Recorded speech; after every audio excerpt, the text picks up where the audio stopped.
يوما من الأيام ارتحل من مكة المكرمة إلى سوريا حيث رأى الرؤيا صالحة الرؤيا صادقة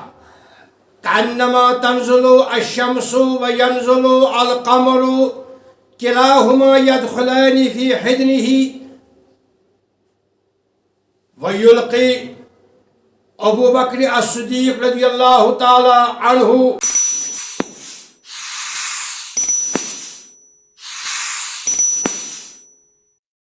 قال رسول الله صلى الله عليه وسلم عليكم بسنتي وسنة خلفاء الراشدين كما يأمرنا ويحرضنا نبينا محمد صلى الله عليه وسلم على أن نتبع ونقلد خلفاء الراشدين ومن طبيعة أن في طليعتهم أبو بكر الصديق رضي الله تعالى عنه فخرا له عزمة أنه كان خليلا لرسول الله صلى الله عليه وسلم منذ نعومة أظفاره قبل انبعاث الإسلام وامتداد الدين الحنيف كان يتجر على النطاق الواسع وبهذا الشأن يوما من الأيام ارتحل من مكة المكرمة إلى سوريا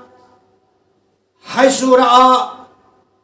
الرؤيا صالحة الرؤيا صادقة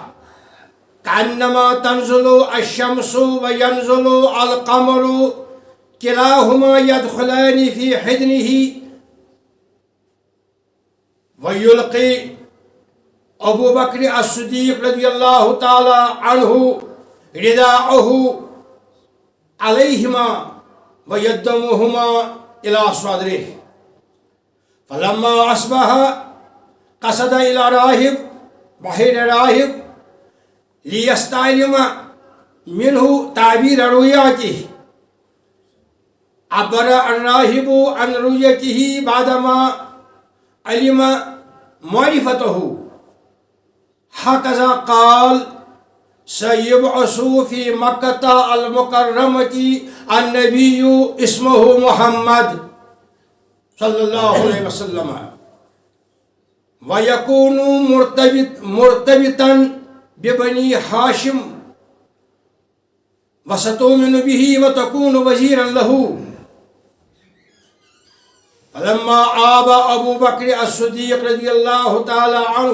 من سوريا إلى مكة المكرمة فرأى ما رأى يتسع النور الصادق ينتشر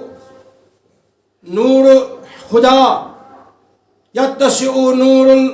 نور النبوة الصادقة فآمن بجرأة وغير مبال بالشيء منذ ذلك نظر أبو بكر الصديق رضي الله تعالى عنه نفسه لعلاء كلمة الحق وهكذا قام أبو بكر الصديق رضي الله تعالى عنه بدور راعٍ في صناعة أوامر الإسلام ولا سيما حينما أعين خليفة المؤمنين وقاوم وبازر الطغاة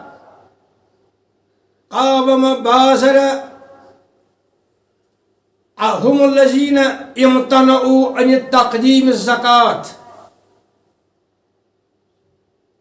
وأعاد الطغاة والمتمردين إلى الإسلام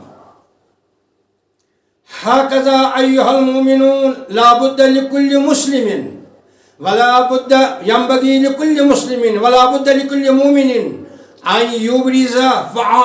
فعاليته